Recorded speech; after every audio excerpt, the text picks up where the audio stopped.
আসসালামু আলাইকুম। আমরা এই মুহূর্তে আছি বাংলাদেশের অন্যতম লবণ উৎপাদনকারী জেলা কক্সবাজার চকরিয়া উপজেলায়।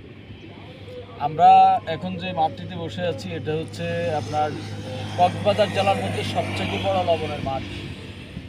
তো আমরা এখন আপনাদেরকে দেখাবো যে কীভাবে লবণ তৈরি হয় এবং আমরা যে খাবারে যে লবণ ব্যবহার করি এই খাবারের এই লবণ কই থেকে আসে আমরা আপনাদেরকে দেখাবো। এই যে আপনারা দেখতেছেন এখানে এই জমিটা প্রস্তুত করা হয়েছে, প্রথম এরকম করে প্রস্তুত করা হয়েছে সমান করে। এখানে পানি আছে কিন্তু এটা সমান করে আপনার এদের কী বলা হয় দলনা দিয়ে ডলে মাটি প্রথমে লেবেল করা হয়েছে। লেবেল করার পরে এই যে প্লাস্টিকের যে আপনার ফলি রয়েছে প্লাস্টিক এগুলা উপরে দিয়ে এখানে অনেক প্রসেসিংয়ের অনেক বিশাল রয়েছে, পরিশ্রমের বিষয় রয়েছে। কারণ এটা একটা শিল্প, লবণ উৎপাদনের মাঠটাকে শিল্পর মতো করে তৈরি করা লাগে। তো ওগুলা প্রসেসিংয়ের বিষয়টা অনেক বিশাল প্রসেসিংয়ের বিষয় রয়েছে। তো এখানে এই প্লাস্টিকের উপরে প্রথমত লবণাক্ত পানি, যেমন এইটা লবণাক্ত পানি। এই পানিটা সিপসিপে করে এখানে প্রথমে দেওয়া হয় প্লাস্টিকের উপরে।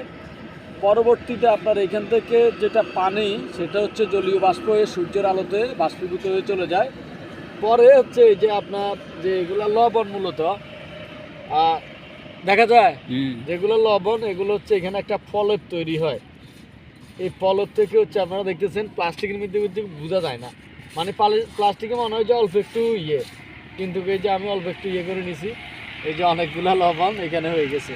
তো এইখান থেকে পরবর্তীতে প্লাস্টিকটা তুলে ওরা সবগুলোর একসাথে করে ওই যে ওইদিকে যদি দেখা ওইদিকে লবণের বড় ওই যে তাল দিয়ে রাখছে।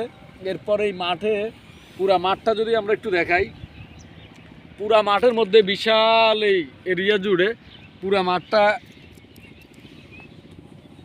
বিশাল এরিয়া জুড়ে এই মাঠটাতে লবণের আপনার চাষাবাদ করা হয়েছে। আপনারা দেখতেই পাচ্ছেন যে এখানে যে এই মাঠ দিয়ে চকরিয়াতে আছি আমরা ইলিশিয়া। এখান থেকে হাঁটতে হাঁটতে আপনার কক্সবাজার পর্যন্ত আপনি লবণের মাঠে যাইতে পারবেন। অর্থাৎ এত বিশাল এরিয়া জুড়ে এখানে লবণের চাষ করা হয়েছে।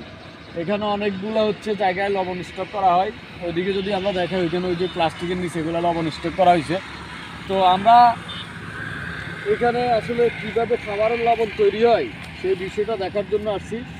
এই লবণগুলো সবগুলো করার পরে এখানে স্টক করার পরে পানিপথে এবং সড়ক পথে দুই পথেই এগুলো এখান থেকে ডেলিভারি দেওয়া হয়।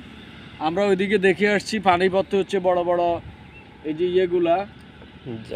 জাহাজে করে লবণগুলো এইখান থেকে ঢাকা, নারায়ণগঞ্জ, মুন্সিগঞ্জ নেওয়া হয়। ওইখান থেকে প্রক্রিয়াজাত করে বিভিন্ন কোম্পানি এসিআই, সল্ট, এরপর মোল্লার লবণ বিভিন্ন নামে এরপর বাজারজাত হয়। তাহলে আমরা কি বুঝলাম যে আমরা যে খাবারে লবণ ব্যবহার করি সেই লবণগুলো এইভাবেই আমরা সংক্ষেপে আপনাদের সাথে বলার চেষ্টা করছি। এইভাবেই তৈরি হয় খাবারের লবণগুলা। তো মহেশখালী এই লবণের মাঠ থেকে আজকের মতো এখানে শেষ করলাম। সবাই ভালো থাকবেন। আসসালামু আলাইকুম।